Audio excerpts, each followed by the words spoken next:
voltaj beynimin içi, gene adamın ortası dolu suç family. Kara para atlayalım yoksa aç kalacak, çünkü 30 küsür oldu sigaranın paketi. Yanımdakilerin hepsi hit kumaşı gibi, çünkü el masuma onda sırdan firari. Yırtık yamalı pantolona gezerim, çünkü gece Twitter'da yapmıyorum kiralık troll işi. Her şey gene para, nefes alsak para, gidip bulsak birini sonuç kamuya para. Kendimizi kessek pansumanda para, kibar Feyzo ne demişti sıçmakta para. Bana varoş demeniz övgü iltifat, caddeden mezunum yok ki iktisat. Merso istemem olsun Passat, bize mi konuşuyorsun oğlum yavşak? Piyasanın dik duruşu biziz, o yüzden hala Pringles Fillexeriz. Güneşe veli Zeyne müzik diyenlerin beynine amele yanığı olmuş deriz. Geceleri öğrendik köpek sizin gibi, bir gecelik donca insanın emeği kefil değil, size kimse siklerin gidin. Cinnet geçirip ezeceğim sesi.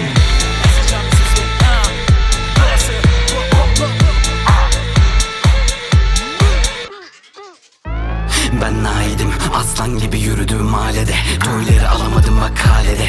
Oynarım hepinizden na bebe. Az daha dene, kazazede.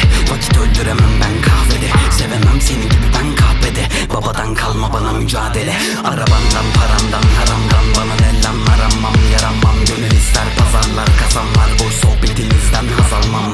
Hey, varsa imkan sen kendini bul. Kafan hep defanslarken düşleri kur. Kuru kumpasın sebebi bu.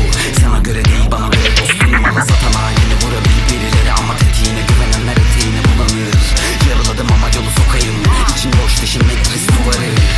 Benim hayinim bu, dilim Excalibur, eşkalim bu. Keşmali manita sen marebul, hepinizi harcar İstanbul.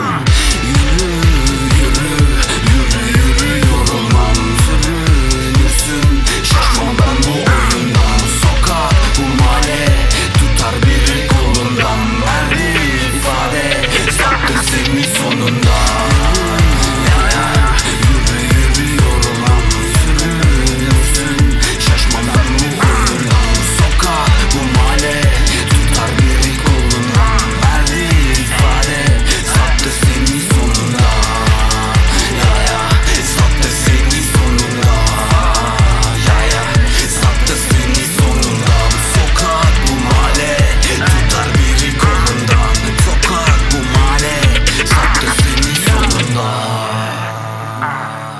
Sattı seni sonunda. Yeah.